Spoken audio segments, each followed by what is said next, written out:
മഹാജ്ഞാനിയായിരുന്ന doctor S രാധാകൃഷ്ണൻ്റെ ജന്മദിനമായ September 5 അന്നാണ് India വിദ്യാഭ്യാസ ദിനമായി ആചരിക്കുന്നത്. അപ്പോൾ എന്താണ് ഈ ഡോക്ടർ എസ് രാധാകൃഷ്ണൻ്റെ പ്രത്യേകത? അദ്ദേഹം ഭഗവത്ഗീത വ്യാഖ്യാനിക്കുന്നത് പോലെ വിദ്യയ്ക്ക് അതീവ പ്രാധാന്യം കൊടുത്ത മഹാരഥനായിരുന്നു. അതുപോലെ തന്നെ വിദ്യയ്ക്ക് പ്രാധാന്യം കൊടുക്കുന്ന മതങ്ങളാണ് ക്രിസ്തു മതവും ഇസ്ലാം മതവും. ഈ മതങ്ങളിൽ നിന്നൊക്കെ വിദ്യാഭ്യാസത്തിൻ്റെ പ്രാധാന്യം, ജ്ഞാനത്തിൻ്റെ പ്രാധാന്യം കൃത്യമായി മനസ്സിലാക്കി തൻ്റെ ജ്ഞാനപാതയിലൂടെ സഞ്ചരിക്കുകയും തന്നെ അപ്രോച്ച് ചെയ്യുന്നവരെ, തൻ്റെ വിദ്യാർത്ഥികളെ ഒക്കെ ആ മേഖലയിലേക്ക്, ആ പാതയിലൂടെ നയിക്കുകയും ചെയ്ത വിശ്വപൗരനായിരുന്നു, ജ്ഞാന മഹാരഥനായിരുന്നു ഡോക്ടർ എസ് രാധാകൃഷ്ണൻ. അപ്പം നമുക്ക് നോക്കാം എന്താണ് നമ്മുടെ ഭഗവത്ഗീത തന്നെ ജ്ഞാനത്തെപ്പറ്റി പറയുന്നത് എന്ന്. നമ്മുടെ കുമാരനാശാൻ വിദ്യാധനം സർവധനാൽ പ്രധാനം എന്ന് നമ്മെ പഠിപ്പിച്ചിട്ടുണ്ട്. ഭഗവത്ഗീതയിൽ ജ്ഞാനം എന്ന് പറയുന്നത് എന്താണ്? ധർമ്മം ഭഗവത്ഗീതയുടെ അടിസ്ഥാന തത്വമാണ്. ധർമ്മത്തിന് അകവും പുറവുമുണ്ട്. അകം മനസ്സും പുറം ശരീരവുമാണ്. അതായത് ധർമ്മത്തിൻ്റെ അകം എന്ന് പറയുന്നത് മനസ്സാണ്, പുറം എന്ന് പറയുന്നത് ശരീരമാണ്. അപ്പം ഒരു ശരീരമുണ്ടെങ്കിൽ മാത്രമേ അവിടെ ഒരു മനസ്സും ഉള്ളതായിട്ട് നമുക്ക് ബോധ്യപ്പെടുകയുള്ളൂ. അതുകൊണ്ട് ഈ അകവും പുറവും പ്രധാനമാണ്. പക്ഷേ അകത്തിൻ്റെ പ്രാധാന്യമല്ല പുറത്തിനുള്ള പ്രാധാന്യം. ആഹാരം കൊണ്ട് ശരീരത്തെ അനുകൂലപ്പെടുത്തിയെടുക്കാം. അതായത് ഏത് തരത്തിലുള്ള ആഹാരം പോഷക സമൃദ്ധമായിരിക്കണം, അതോടൊപ്പം തന്നെ മിതമായിരിക്കണം. അങ്ങനെയുള്ള ആഹാരം കൊണ്ട് ഒരു അനുകൂല പുറം, ധർമ്മത്തിൻ്റെ പുറം, അനുകൂല പുറം സൃഷ്ടിച്ചെടുക്കാനാകും. ഇനി അകം സൃഷ്ടിച്ചെടുക്കലോ, അകം അഥവാ മനസ്സ് ധർമാനുസാരമായി വ്യാപരിക്കണമെങ്കിൽ ജ്ഞാനം അത്യാവശ്യമാണ്.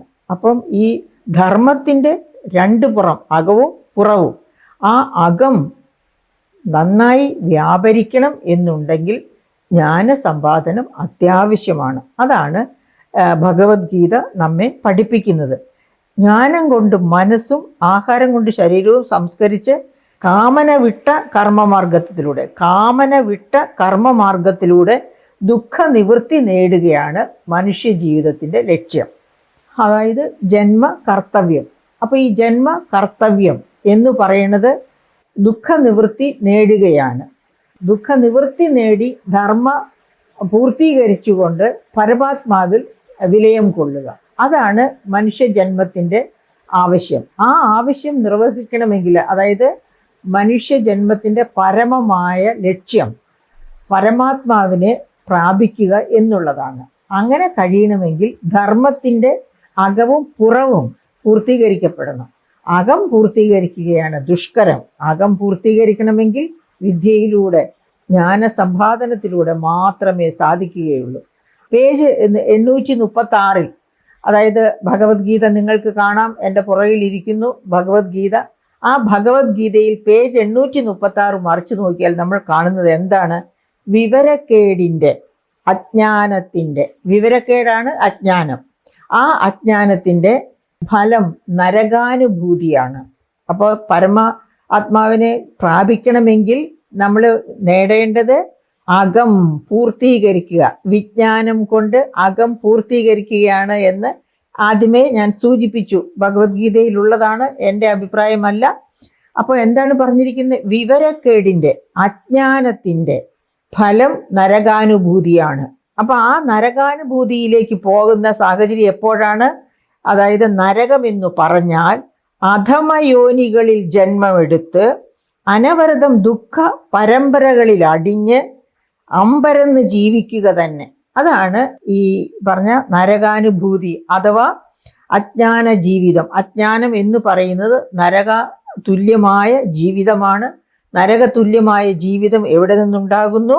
അതായത് അധമയോനികളിൽ ജന്മമെടുത്ത് മുന്നോട്ട് പോകുന്നവരാണ് അകം നോക്കാതെ, അതായത് വിദ്യ നോക്കാതെ, ജ്ഞാനം സമ്പാദിക്കാതെ. ജ്ഞാനം സമ്പാദിക്കുമ്പോൾ നാം പരമാത്മാവിനെ പറ്റിയും സർവത്തെ പറ്റിയും അതിമനോഹരമായി, അതിഗംഭീരമായി, അതിഗഹനമായി അപഗ്രഥിച്ചു പഠിക്കും. ജ്ഞാനസമ്പാദന മധ്യേ. അത് ചെയ്യാത്തവരാണ് ഈ അധമ യോനികളിൽ ജനിച്ചവർ. അവരെന്താണ് ചെയ്യുക? അവർ ഇരുളിലേക്കാണ് നടന്നു നീങ്ങുന്നത്. അന്ധകാരമയമാണ് അവരുടെ ജീവിതം. അതായത് അജ്ഞാന നിബിഡമാണ്, അന്ധകാരമയമാണ് അവരുടെ ജീവിതം എന്നാണ് ഭഗവത്ഗീതയുടെ 836 പേജ് പറയുന്നത്. കാമവും ക്രോധവും ലോഭവും ഈ നരകത്തിലേക്കുള്ള, ഈ അജ്ഞതയിലേക്കുള്ള 3 വഴികൾ, കാമം, ക്രോധം, ലോഭം എന്നാണ് സാധാരണ പറയാറ്. ഈ 3 വഴികളും അജ്ഞതയിലേക്കുള്ള വഴികളാണ്, നരകത്തിലേക്കുള്ള വഴികളാണ്.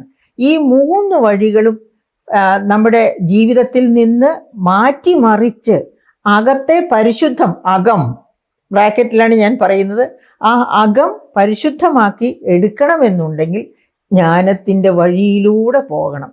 ഇതാണ് ഭഗവത്ഗീത നമ്മോട് ഉദ്ഘോഷിക്കുന്നത്. അപ്പോൾ ജ്ഞാനമാർഗമാണ് ഏകമാർഗം. എങ്ങോട്ടുള്ള ഏകമാർഗം?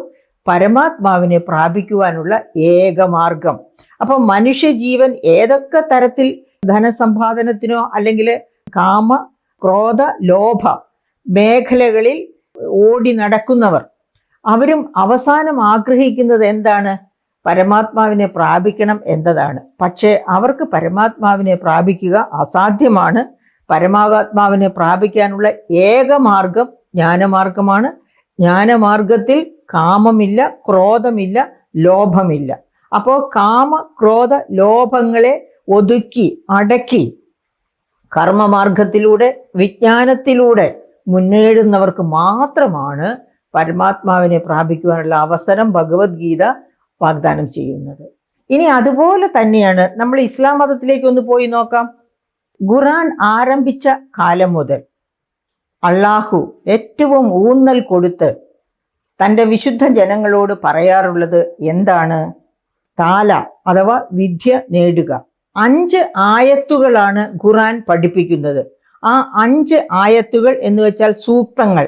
ആ 5 ആയത്തുകളിൽ അഥവാ സൂക്തങ്ങളിൽ ഒന്നാമത്തെ സൂക്തം വിദ്യയാണ്. അപ്പോൾ വിദ്യ, അതായത് നമ്മൾ ഭഗവത്ഗീതയിൽ കണ്ടതുപോലെ തന്നെ വിദ്യ തന്നെയാണ് ഇസ്ലാം മതവും 1-ാം സ്ഥാനത്ത് പ്രതിഷ്ഠിച്ചിരിക്കുന്ന 5 ആയത്തുകളിൽ, 5 നിയമ സംഹിതകളിൽ ഏറ്റവും പരമപ്രധാനമായിട്ടുള്ളതാണ് വിദ്യാസമ്പാദനം എന്ന ആയത്ത് അഥവാ സൂക്തം. അപ്പോൾ എന്താണ് പറയുന്നത്? വിദ്യ കൊണ്ട് മാത്രമാണ് സർവ്വതും നേടാൻ കഴിയുക. വിദ്യ കൊണ്ട് മാത്രമാണ് അള്ളാഹുവിനെ തൃപ്തിപ്പെടുത്താനും അള്ളാഹുവിലേക്ക് നടന്നെത്താനും സാധിക്കുക. അപ്പൊ അള്ളാഹുവിലെത്താൻ ആരാഗ്രഹിക്കുന്നുവോ അവര് വിജ്ഞാനത്തിന്റെ പാതയിലൂടെ മുന്നേറണം. അതാണ് ഖുർആൻ പഠിപ്പിക്കുന്നത്. ഇനി നബി മെക്കയിൽ വെച്ച് നടത്തിയ ഒരു പ്രഖ്യാപനമുണ്ട്. എന്താണ് ആ പ്രഖ്യാപനം? ഏത് വിധേനയും നിങ്ങൾ വിദ്യ നേടുക, ജ്ഞാനം നേടുക, ഏത് വിധേനയും ജ്ഞാനം നേടുക എന്ന് പറഞ്ഞ് മക്കയിൽ വെച്ച് നബി പറയുകയാണ്. ചൈനയിൽ പോയാണെങ്കിലും നിങ്ങൾ വിദ്യ നേടണം എന്ന് വെച്ചാൽ മക്കയിൽ നിന്ന് വളരെ ദൂരെയാണ് നബി സംസാരിക്കുന്ന ആ കാലഘട്ടം, പഴയ കാലഘട്ടമാണ്. അപ്പൊ ആ കാലഘട്ടത്തിൽ നബി സംസാരിക്കുമ്പോഴാണ് നബി പറയുന്നത് ചൈനയിൽ പോയാലും, അതായത് അന്ന് ചൈനയിലേക്ക് പറക്കാനുള്ള ഇതൊന്നുമില്ല, നടന്നും കഷ്ടപ്പെട്ടും ഒക്കെ വേണം പോകാനായിട്ട്. അങ്ങനെ ചൈനയിൽ പോയാലും വിദ്യ സമ്പാദിക്കുക എന്ന് വെച്ചാൽ എത്ര കഠിന യാതനകൾ അനുഭവിക്കേണ്ടി വന്നാലും വിദ്യ സമ്പാദിക്കുക തന്നെ വേണം. അള്ളാഹുവിലേക്ക് പ്രവേശിക്കുവാനുള്ള ഒരു കവാടമാണ് വിദ്യ എന്നാണ് അവിടെ ഖുർആൻ തന്നെ പറയുന്നു. അതുപോലെ തന്നെ മക്കയിൽ വെച്ച് നബിയും പറയുന്നു.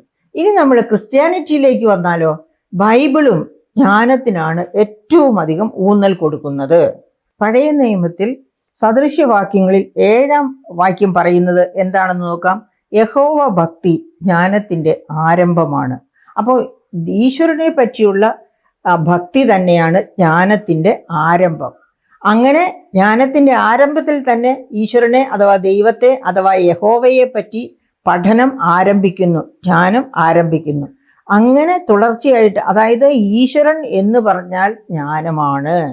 സർവജ്ഞാനവും നാം സ്വാംശീകരിക്കുവാൻ ഒരുപക്ഷെ മനുഷ്യന് കഴിയുകയില്ല. പക്ഷെ കഴിയാവുന്നത്ര ജ്ഞാനം സ്വാംശീകരിക്കുന്നു എന്ന് വെച്ചാൽ അത്ര കണ്ട് ഈശ്വരനുമായി തന്മയീഭവിക്കുന്നു, ദൈവവുമായി തന്മയീഭവിക്കുന്നു. എന്നാണ്, യഹോവയുമായി തന്മയീഭവിക്കുന്നു എന്നാണ് ആ ഒറ്റ സദൃശവാക്യങ്ങളിൽ ആ ഒറ്റ വാക്യം തന്നെ പറയുന്നത്. അതുപോലെ തന്നെ 3-ാം അധ്യായത്തിൽ 13-ാം വാക്യം ഈ സദൃശവാക്യങ്ങളിൽ തന്നെ പറയുന്നത് എന്താണ്? ജ്ഞാനം ലഭിച്ചവൻ ഭാഗ്യവാൻ, കാരണം അതിൻ്റെ ലാഭം തങ്കത്തിലും വലുത്, അത് മുത്തുകളിലും വിലയേറിയത്. അതായത് മറ്റൊന്നും ഈ ജ്ഞാനത്തോളം വലുതായിട്ടില്ല എന്നാണ് അവിടെ പറയുന്നത്. ജ്ഞാനത്തിൻ്റെ മഹത്വം എന്താണ്? അതായത് ജ്ഞാനം എന്നൊരു ഒരു പ്രത്യേക ചാപ്റ്റർ തന്നെ ഓൾഡ് ടെസ്റ്റ്മെന്റിൽ ഉണ്ട്. ഓൾഡ് ടെസ്റ്റ്മെന്റിലെ ആ ചാപ്റ്ററിലെ ഒരു ചാപ്റ്റർ 7, ആ ചാപ്റ്റർ 7-ാം ചാപ്റ്ററിൽ, അതായത് ജ്ഞാനത്തെപ്പറ്റി ഒരു ഗ്രന്ഥം തന്നെ ഉണ്ട് ഓൾഡ് ടെസ്റ്റ്മെന്റിൽ. അതിൽ 7-ാം ചാപ്റ്ററിൽ 23-ാം വാക്യം ഞാൻ ഇവിടെ വായിക്കുമ്പോൾ അതെന്താണ് ജ്ഞാനത്തെപ്പറ്റി ഉള്ള, അതായത് ബിബ്ലിക്കലായിട്ട് ജ്ഞാനം എങ്ങനെ കാണപ്പെടുന്നു അല്ലെങ്കിൽ എങ്ങനെ വിശകലനം ചെയ്യപ്പെടുന്നു എന്നുള്ളതിൻ്റെ ഒരു തെളിവായിട്ട് ആ ഒറ്റ വാക്യം തന്നെ മതിയാകും. എന്താണ് അവിടെ പറയുന്നത്?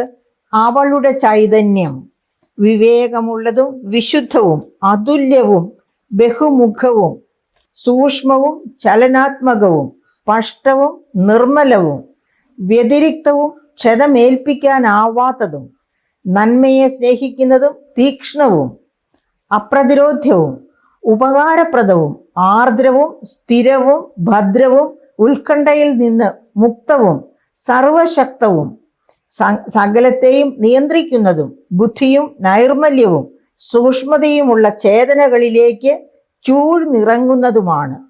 24-ാം വാക്യം പറയുന്നു, എല്ലാ ചലനങ്ങളെയും ചലനാത്മകമാണ് ജ്ഞാനം. എല്ലാ ചലനങ്ങളെക്കാളും ചലനാത്മകമാണ് ജ്ഞാനം. അതായത് ആ ഒറ്റ 23, 24, 23-ാമത്തെ വാക്യമാണ് ആ ദീർഘമേറിയ വാക്യം. ലോകത്തെ ഏത് നന്മയും ആ ജ്ഞാനത്തിൻ്റെ ഒറ്റ വാക്യത്തിൽ ഉൾക്കൊള്ളുന്നത് സശ്രദ്ധം. ബൈബിൾ എടുത്ത്, ബൈബിൾ കരങ്ങളിലുള്ള ഇതാ ഇവിടെ പുറകിൽ ബൈബിളും ഇരിക്കുന്നു. ബൈബിൾ എടുത്ത് നമ്മൾ നോക്കുമ്പോൾ നമുക്ക് കാണാം ജ്ഞാനമാണ് ഏറ്റവും മഹത്വവൽക്കരിക്കപ്പെട്ട നന്മ. ആ മഹത്വവൽക്കരിക്കപ്പെട്ട നന്മ എന്ന് പറയുമ്പോൾ സർവ്വ നന്മയും അതിലേക്ക് ഉൾച്ചേരുന്നതാണ് ഈ ഒറ്റ വാക്യം കൊണ്ട് തന്നെ നാം മനസ്സിലാക്കുന്നത്. അങ്ങനെ സമസ്ത നന്മയും സർവ രൂപത്തിലും ആവാഹിക്കപ്പെടുന്ന ജ്ഞാനമാണ്. ആ ജ്ഞാനം സ്വീകരിച്ചു കഴിഞ്ഞാൽ എന്ത് സംഭവിക്കുമെന്നാണ് സദൃശവാക്യങ്ങളിൽ തന്നെ പറഞ്ഞത്? അതിൻ്റെ വലത് കൈയിൽ പ്രശസ്തിയും ഇടത് കൈയിൽ ധനവും കൊണ്ടുവരുമെന്നാണ്. കാരണം ജ്ഞാനമുള്ളവന് എങ്ങനെയും ജീവിക്കാൻ പറ്റും. ഒരു തരത്തിലും മോഷ്ടിക്കപ്പെടാൻ പറ്റാത്ത ധനമാണ് ജ്ഞാനം. ഇപ്പം നമ്മൾ കണ്ട 3 മതങ്ങളും അത് തന്നെയാണ്. സർവശ്രേഷ്ഠമായതേത്? അതാണ് ജ്ഞാനം. സർവശ്രേഷ്ഠമായ ആ ജ്ഞാനത്തിലൂടെയാണ് ഈശ്വരനിലേക്ക്, അള്ളാഹുവിലേക്ക്, അല്ലെങ്കിൽ പരമാത്മാവിലേക്ക് നാം ചെന്നു ചേരുന്നത്. അപ്പം എല്ലാ മതങ്ങളും ഒരുപോലെ പ്രാധാന്യം കൊടുക്കുന്ന ഒന്നാണ് ജ്ഞാനസമ്പാദനം. ആ ദിനത്തെ നാം പ്രകീർത്തിക്കുന്നതാകട്ടെ ഡോക്ടർ എസ് രാധാകൃഷ്ണൻ, മഹാവിജ്ഞാനിയായിരുന്ന ഡോക്ടർ രാധാകൃഷ്ണന്റെ ജന്മദിനമായ സെപ്റ്റംബർ 5-ാം തീയതി. അപ്പോൾ നമ്മൾ ഈ ജ്ഞാന സമ്പാദനത്തിലേക്ക് പോകുമ്പോൾ ഇപ്പോൾ പറഞ്ഞ കാര്യങ്ങൾ കൊണ്ട് എല്ലാ മതങ്ങളും ഒരുപോലെ ജ്ഞാനത്തിന് എങ്ങനെ പ്രാധാന്യം കൊടുക്കുന്നു എന്നുള്ളത് വളരെ ക്ലിയറാണ്. അപ്പം അങ്ങനെയുള്ള ഒരു സാഹചര്യത്തിൽ നമ്മുടെ ഇന്ത്യയിലെ ഈ വിദ്യാധനം സർവധനാൽ പ്രധാനം എന്ന് നമ്മെ പഠിപ്പിച്ച നമ്മുടെ മഹാകവി, നമ്മൾ നോക്കുക എങ്ങനെയാണ് ഇന്ത്യയിലെ വിദ്യാധനത്തിൻ്റെ, നമുക്കറിയാം 1913 മഹാകവി രവീന്ദ്രനാഥ ടാഗോർ ലിറ്ററേച്ചറിന് ഉള്ള നൊബേൽ പ്രൈസ് ഇന്ത്യയിലേക്ക് ആദ്യമായി കൊണ്ടുവരുന്നത് 1913 അദ്ദേഹത്തിൻ്റെ ഗീതാഞ്ജലി എന്ന മഹത് ഗ്രന്ഥത്തിന്. ആ ഗ്രന്ഥം വളരെ വലിപ്പമുള്ളതല്ല, വളരെ ചെറുതാണ്, പക്ഷെ അർത്ഥസമ്പുഷ്ടമാണ്. അതുകൊണ്ടാണ് ഗീതാഞ്ജലിക്ക് നൊബേൽ പ്രൈസ് കിട്ടുന്നത്.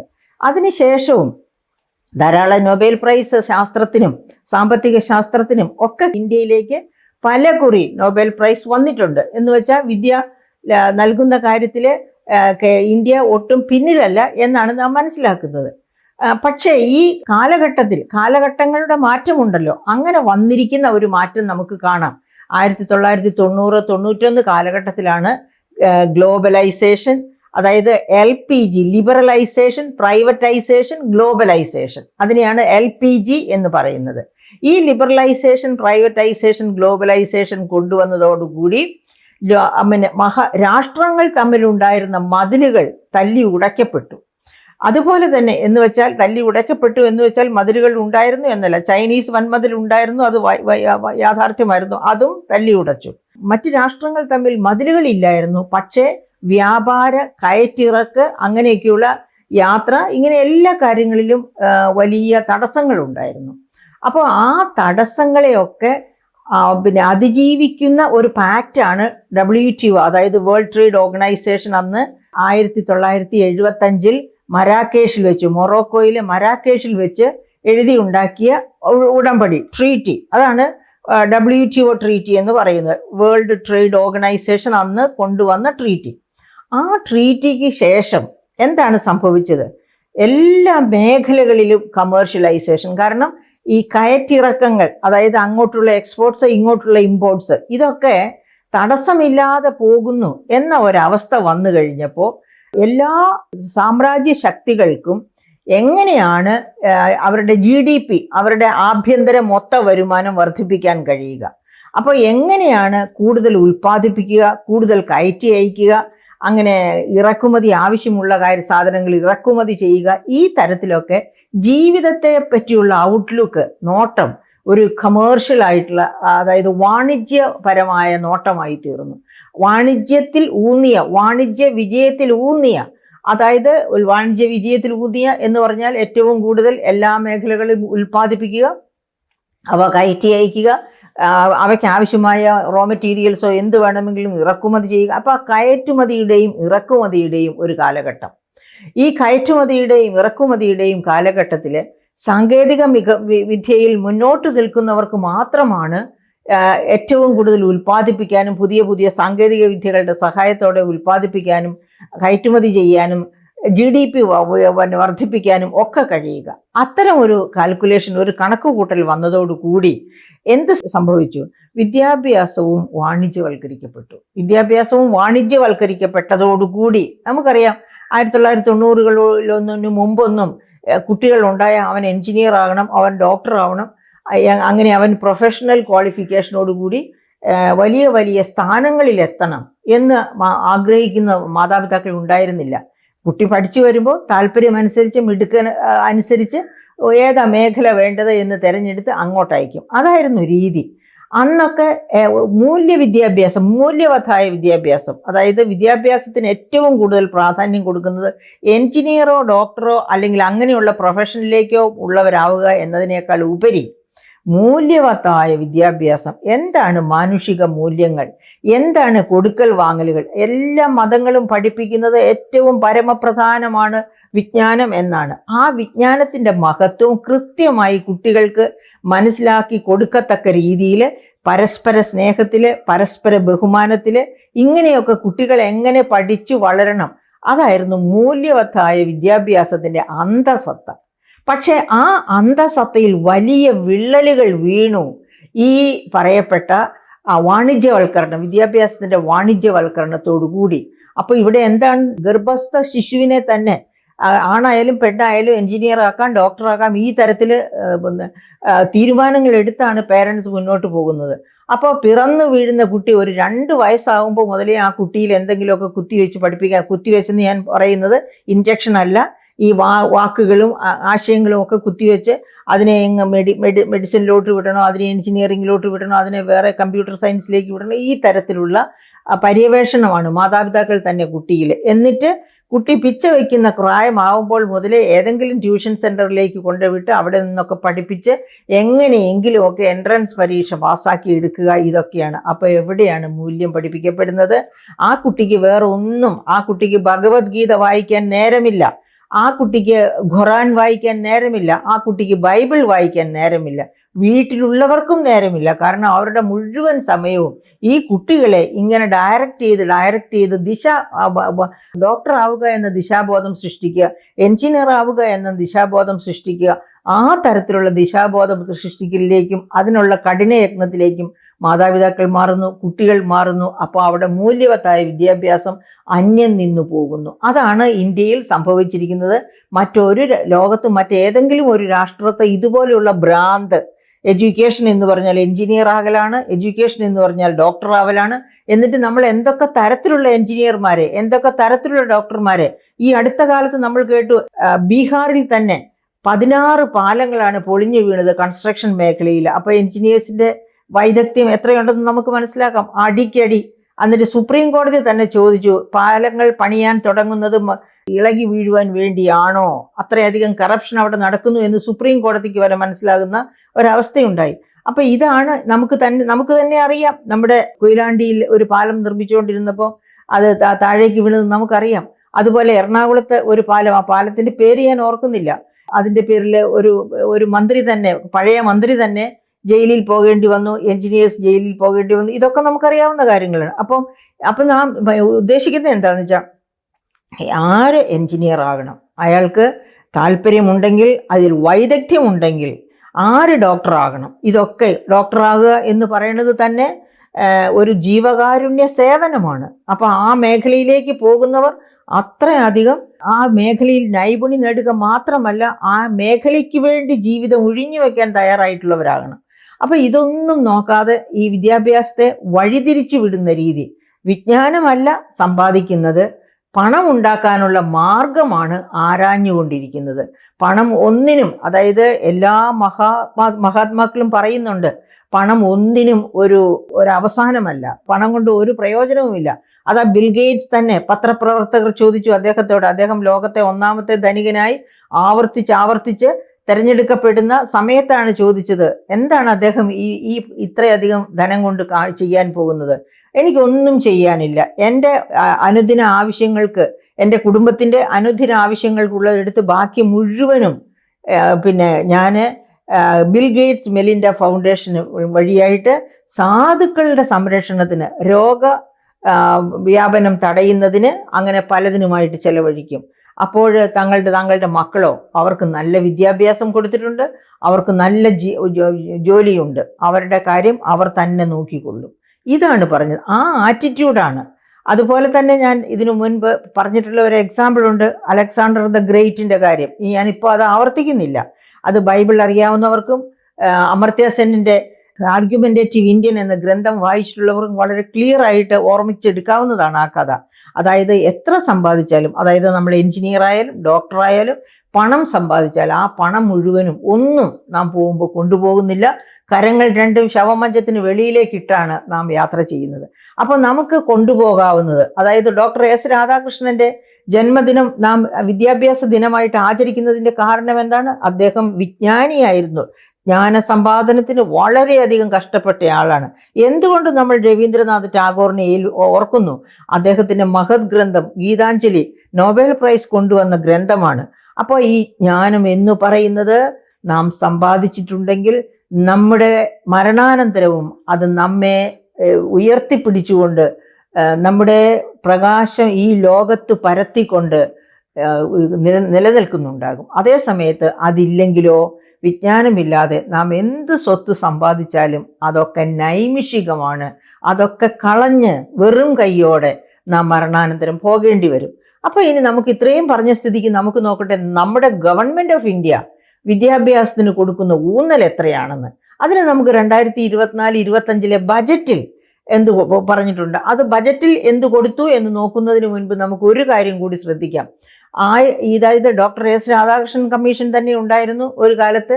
അന്ന് തൊട്ട് അതിനുശേഷം 1986 കോത്താരി കമ്മീഷൻ, അത് കഴിഞ്ഞ് എത്രയോ കമ്മീഷനുകൾ, ഞാൻ ആ കമ്മീഷനുകളുടെ എല്ലാം പേര് ഇവിടെ പറയുന്നില്ല. ഈ കമ്മീഷനുകളൊക്കെ ആവശ്യപ്പെട്ടിരുന്നത് GDP-യുടെ 6% ചുറ്റുവട്ടത്തിൽ, 6% മുകളിലോ തൊട്ടു താഴെയോ, അതായത് 6% വിദ്യാഭ്യാസത്തിന് വേണ്ടി മാറ്റിവെക്കണം. GDP-യുടെ ആണ്, അതായത് രാഷ്ട്രത്തിന്റെ ആഭ്യന്തര മൊത്ത വരുമാനത്തിന്റെ 6% അതിൻ്റെ ചുറ്റുവട്ടത്തിൽ ഉള്ള തുക വിദ്യാഭ്യാസത്തിന് വേണ്ടി മാറ്റിവെക്കണം എന്നാണ് ഈ കമ്മീഷനുകളൊക്കെ പറഞ്ഞിരുന്നത്. എന്നിട്ട് ഈ 2024-25 ബജറ്റിൽ എത്ര ശതമാനം വിദ്യാഭ്യാസത്തിന് വേണ്ടി മാറ്റിവെച്ചിട്ടുണ്ട്? അതായത് നമ്മൾ എപ്പോഴും പറയുന്നതാണ്, നമ്മുടെ ഗവൺമെന്റ് 2027 ആകുമ്പോഴത്തേക്കും ലോകത്തെ 3ാമത്തെ ശക്തിയായിട്ട് ഇന്ത്യ മാറുമെന്നാണ് പറയാറുള്ളത്. ആ സാഹചര്യത്തിലാണ് ഇത് നമ്മളൊന്ന് മനസ്സിലിരുത്തി നോക്കേണ്ടത്. അതാ ഈ ബജറ്റ് ഡോക്യുമെന്റിൽ തന്നെ നോക്കി ഞാൻ പറയാം. ബജറ്റ് ഡോക്യുമെന്റിലെ എക്സ്പെൻഡിച്ചർ ഓഫ് മേജർ ഐറ്റംസ് ആണ് ഞാൻ നോക്കുന്നത്. അതിൽ വിദ്യാഭ്യാസം മാത്രമേ ഞാൻ ചൂണ്ടിക്കാണിക്കുന്നുള്ളൂ, ബാക്കി കേൾപ്പിച്ച് നിങ്ങളെ ബുദ്ധിമുട്ടിക്കുന്നില്ല. ആദ്യം തന്നെ നമുക്കൊന്ന് ഓർത്തു നോക്കാം. നമ്മുടെ GDP, പ്രതീക്ഷിക്കുന്ന GDP 2024-25 ബജറ്റിൽ പ്രതീക്ഷിക്കുന്ന GDP എത്രയാണ്? പ്രതീക്ഷിക്കുന്ന ആഭ്യന്തര മൊത്ത വരുമാനം എത്രയാണ്? 3,26,36,912 കോടി. ഒരിക്കൽ കൂടി ഞാൻ ആവർത്തിക്കാം, 3,26,36,912 കോടി. ആദ്യവും കോടിയുണ്ട്, അവസാനവും കോടിയുണ്ട് കേട്ടോ. എന്ന് വെച്ചാൽ 3 ലക്ഷം കോടിയാണ്. 3 ലക്ഷം കോടിയിലധികമാണ് നമ്മുടെ എന്ന് വെച്ചാൽ 3.2 ട്രില്യൺ എന്ന് വേണമെങ്കിൽ നമുക്ക് പറയാം. 3 ലക്ഷം കോടിയിലധികമാണ് നമ്മുടെ GDP, അഥവാ 3.2 ട്രില്യണിലധികം ആണ് GDP. ആ GDPയുടെ 6% കൊടുത്തിട്ടുണ്ടോ വിദ്യാഭ്യാസത്തിന്? അതാണ് നമുക്ക് നോക്കേണ്ടത്. അപ്പോൾ എത്രയാണ് കൊടുത്തിരിക്കുന്നത് നമുക്ക് നോക്കാം. 2024-25 ബജറ്റിൽ 1,25,638 കോടി. 1,25,638 കോടിയാണ് വിദ്യാഭ്യാസത്തിന് വേണ്ടി അലൊക്കേറ്റ് ചെയ്തിട്ടുള്ളത്, മാറ്റിവെച്ചിട്ടുള്ളത്. ഇത് GDPയുടെ എത്ര പെർസെൻറ്റേജ് ആണെന്ന് നോക്കാം.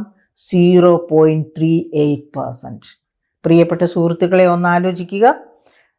ലോകത്തിൻ്റെ 3ാമത്തെ വലിയ ശക്തിയാക്കി 2027 ഇന്ത്യയെ ആക്കുമെന്നാണ് നമ്മുടെ പ്രധാനമന്ത്രി എപ്പോഴും പറഞ്ഞുകൊണ്ടിരിക്കുന്നത്. കോത്താരി കമ്മീഷനും ഡോക്ടർ S. രാധാകൃഷ്ണൻ കമ്മീഷനും എല്ലാ കമ്മീഷനുകളും പറഞ്ഞിട്ടുള്ളത് GDPയുടെ 6% വിദ്യാഭ്യാസത്തിന് മാറ്റിവെക്കണമെന്നാണ്. ചൈന 6%-ലധികം മാറ്റിവെക്കുന്നു. ആ ചൈന അമേരിക്കയോടാണ് കമ്പീറ്റ് ചെയ്യുന്നത്. എന്തിന് കമ്പീറ്റ് ചെയ്യുന്നത്? ടെക്നോളജിയിൽ 1ാം സ്ഥാനത്ത്. ഇപ്പോൾ ടെക്നോളജിയിൽ 1ാം സ്ഥാനത്ത് നിൽക്കുന്ന അമേരിക്കയാണ്. അത് അമേരിക്കയുടെ കഴിവുകൊണ്ട് മാത്രമല്ല, ലോകത്തുള്ള എല്ലാ മിടുക്കരും ചേക്കേറുന്നത് GRE എഴുതി അമേരിക്കയിലേക്കാണ്. നമ്മുടെ ഇവിടെ നിന്നും, അതായത് IIT-കളിൽ ബിടെക് ചെയ്യുന്നവരും എന്ന് വേണ്ട സർവരും GRE എഴുതി, IIT-യിലെ ബിടെക് ആണെങ്കിൽ GRE എഴുതണ്ട, ബാക്കി ഏത് കോളേജിൽ നിന്ന് ബിടെക് പാസ്സായാലും GRE എഴുതി വലിയ സ്കോർ ഉണ്ടെങ്കിൽ മാത്രമേ അമേരിക്കയിലേക്ക് പഠിക്കാൻ പോകാൻ പറ്റൂ. എന്ന് വെച്ചാൽ അമേരിക്ക ലോകത്തെ മുഴുവനും ബ്രെയിൻ ബോറോ ചെയ്ത്, അതായത് എടുക്കുന്നു അവിടെ പഠിക്കാനും, അങ്ങനെ അത് കഴിഞ്ഞ് അവിടെ എംപ്ലോയ് ചെയ്യുന്നു, അങ്ങനെ ഉപയോഗിക്കുന്നു. പക്ഷെ ചൈന അങ്ങനെയല്ല. ചൈന അമേരിക്കയിൽ പോയി പഠിച്ചു കഴിഞ്ഞാൽ അമേരിക്കയിലെ ടെക്നോളജി എത്ര ഉയരത്തിലുള്ള ടെക്നോളജിയാണ് അത് സ്ക്രാബ് ചെയ്ത് ചൈനയിലേക്ക് കൊണ്ടുവരും. അതാണ് ചൈനയുടെ തന്ത്രം. പക്ഷേ ഇന്ത്യയിൽ നിന്ന് പോകുന്നവരാരും ഇന്ത്യയിലേക്ക് ആ തന്ത്രം കൊണ്ടുവരികയും, കാരണം എന്താ? ഇന്ത്യക്കാർക്ക് വേണ്ട, ഗവൺമെൻറ് ഓഫ് ഇന്ത്യക്ക് വേണ്ട, ചൈനീസ് ഗവൺമെൻറ് ആണ് അവിടെ നിന്ന് പോകുന്നവരെ കൊണ്ടുവരൂ ഇവിടെ എന്ന് പറഞ്ഞ് ആ സ്ഥാനവും സൗകര്യങ്ങളും ഒക്കെ കൊടുത്ത് ചൈനയിൽ അവരെ എംപ്ലോയ് ചെയ്യുന്നത്. അതേസമയത്ത് ഇന്ത്യയിൽ നിന്ന് പോയിരിക്കുന്നവർ അപൂർവമായി മാത്രമേ ഇന്ത്യയിലേക്ക് വിളിച്ച് മക്കളെ നിങ്ങൾ ഇങ്ങോട്ട് വരും, നിങ്ങളുടെ ബ്രെയിൻ ഞങ്ങൾക്ക് ആവശ്യമാണ് എന്ന് പറഞ്ഞ് പ്രയോജനപ്പെടുത്താറുള്ളൂ. അങ്ങനെ പ്രയോജനപ്പെടുത്താറില്ല തന്നെ. അപ്പോൾ അങ്ങനെയുള്ള ഒരു സാഹചര്യത്തിൽ ചൈനയും അമേരിക്കയും തമ്മിൽ കോമ്പീറ്റ് ചെയ്യുന്നു. അതിനാണ് ചൈന 6%-ലധികം GDPയുടെ 6%-ലധികം വിദ്യാഭ്യാസത്തിന് വേണ്ടി ചെലവഴിക്കുന്നത്. മറിച്ച് ഇന്ത്യയിൽ ഞാനിപ്പോൾ എന്താ പറഞ്ഞത്? 1,25,638 കോടിയാണ് 2024-25 വിദ്യാഭ്യാസത്തിന് വേണ്ടി മാറ്റിവെച്ചിരിക്കുന്നത്. അതായത് GDPയുടെ 0.38%. GDPയുടെ 0.38% എവിടെ കിടക്കുന്നു?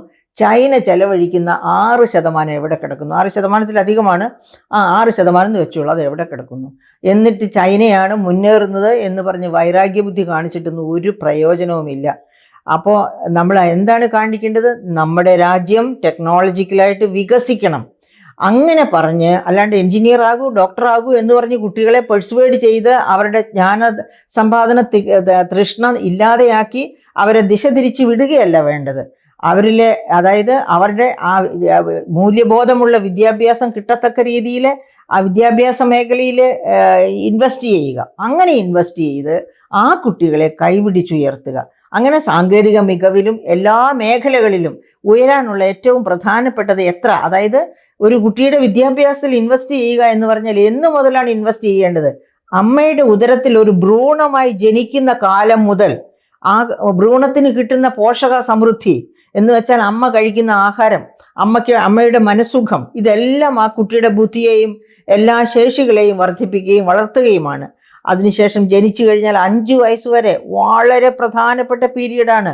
അന്ന് ആ കുട്ടിക്ക് കിട്ടുന്ന എല്ലാത്തര ആരോഗ്യ സേവനം, അമ്മയ്ക്കും കുട്ടിക്കും കിട്ടുന്ന ആരോഗ്യ സേവനം, അമ്മയുടെ മുലപ്പാലിന്റെ ഗുണം, ഇതെല്ലാമാണ് കുട്ടിയെ ഒരു ജ്ഞാന സമ്പാദനത്തിന് ശക്തിയുള്ള കുട്ടിയാക്കി മാറ്റുന്നത്. അങ്ങനെയുള്ള കുട്ടികളാണ് രാഷ്ട്രത്തിന് പിൽക്കാലത്ത് മുതൽക്കൂട്ടായി മാറുന്നത്. ആ ധാരണ, ഇത്രയെല്ലാം കാര്യങ്ങളും, അതായത് ഈ പറയപ്പെട്ട മതങ്ങളെല്ലാം ഈ കാര്യങ്ങൾ പഠിപ്പിക്കുന്നു, പക്ഷെ ഗവൺമെന്റ് ഇതൊന്നും പഠിക്കുന്നില്ല.